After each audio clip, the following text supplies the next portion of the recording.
Hello friends, अनुराधाज रेसिपीमध्ये तुम्हा सर्वांचे पुन्हा एकदा स्वागत आहे। तर आज मी तुमच्यासोबत लिंबू आणि मिरचीच्या लोणच्याची रेसिपी शेअर करणार आहे। हे लोणचं जे आहे ते अगदी झटपट असं बनवून तयार होतं आणि हे लोणचं आपण वर्षभरासाठी स्टोअर सुद्धा करून ठेवू शकतो। तर चला, इथे लोणचं बनवण्यासाठी मी पावशर लिंब घेतलेत आणि पावशर मिरची घेतलेली आहे।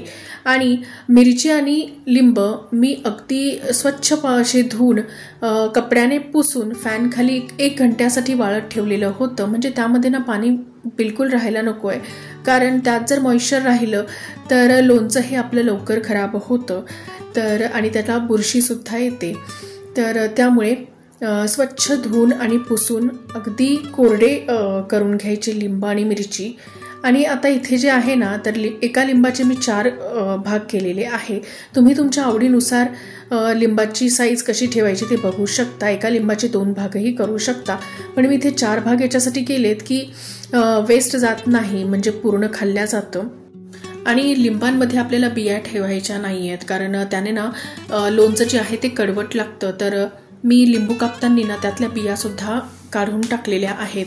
आता मिरची जी आहे ती मी अशी छोटी छोटीच कापून घेते आहे। तुम्ही तुमच्या आवडीनुसार जर तुम्हाला जशी मिरचीची साईज ठेवायची तशी ठेवू शकता। तर चला, आपलं लिंबू आणि मिरची हे कापून झालेलं आहे, तर हे एका बाउलमध्ये ट्रान्सफर करून घेते। आता बरेच जण ना लिंबाचं लोणचं बनवताना काय करतात की लिंबू आणि मिरची जी आहे ती मीठ आणि हळद घालून 1-2 दिवसासाठी किंवा 2 ते 3 दिवसासाठी मुरण्यासाठी ठेवून देतात। खरं तर तीच खरी पद्धत आहे।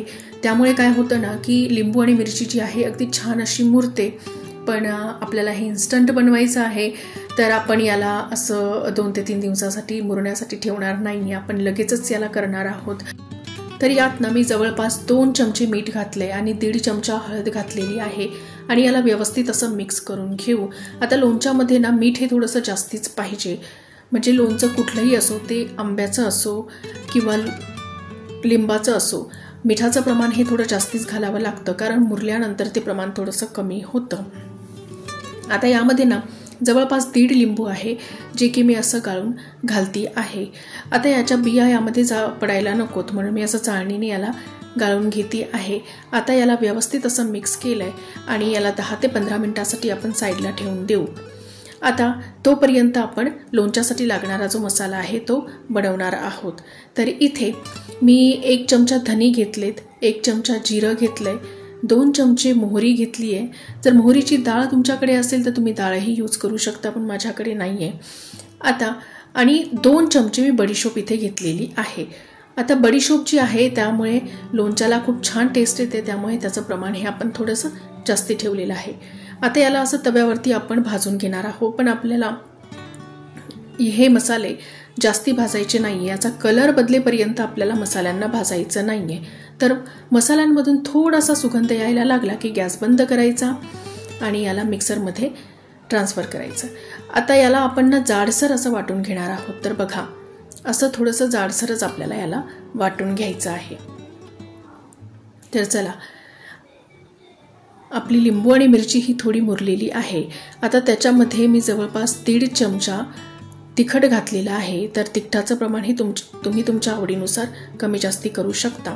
आणि हा जो मसाला आपण करून ठेवलेला आहे तो यामध्ये जवळपास 2 ते 2.5 चमचे मी घालून घेते आहे आणि उरलेला साईडला ठेवती आहे, कारण जर कमी वाटला तर नंतर आपण याच्यामध्ये घालू शकतो, तर एकदाच नाही घालत आहे। आणि 1 छोटा चमचा मी हिंग घातलेला आहे। हिंगाने छान टेस्ट लोणच्याला येते आणि हिंगामुळे ना लोणचं हे टिकतं सुद्धा जास्ती। तर याला मिक्स करून आता ठेवलंय साईडला आणि आता तेल गरम करायला ठेवलंय। आता तेल जे आहे ते लोणचात घालण्यासाठी कुठल्याही लोणचात तेल घालताना तेल हे चांगलं गरम झालं पाहिजे आणि गरम करून आपल्याला त्याला चांगलं असं थंड करून घ्यायचं आहे आणि मगच लोणच्यामध्ये आपल्याला तेल हे सोडायचं आहे। तर बघा, आपलं लोणचं एकदम रेडी आहे। आपण हे कशासोबतही खाऊ शकतो, भातासोबत खाऊ शकतो, पोळीसोबत खाऊ शकतो, पराठ्यांसोबत खाऊ शकतो। तर अगदी चटपटीत असं हे लोणचं लागतं। तर नक्की ट्राय करून बघा आणि रेसिपी जर आवडली असेल तर प्लीज लाईक नक्की करा आणि चॅनलला सबस्क्राईब सुद्धा करा आणि शेजारचे बेल आयकॉन देखील नक्की प्रेस करा। Thank you for watching.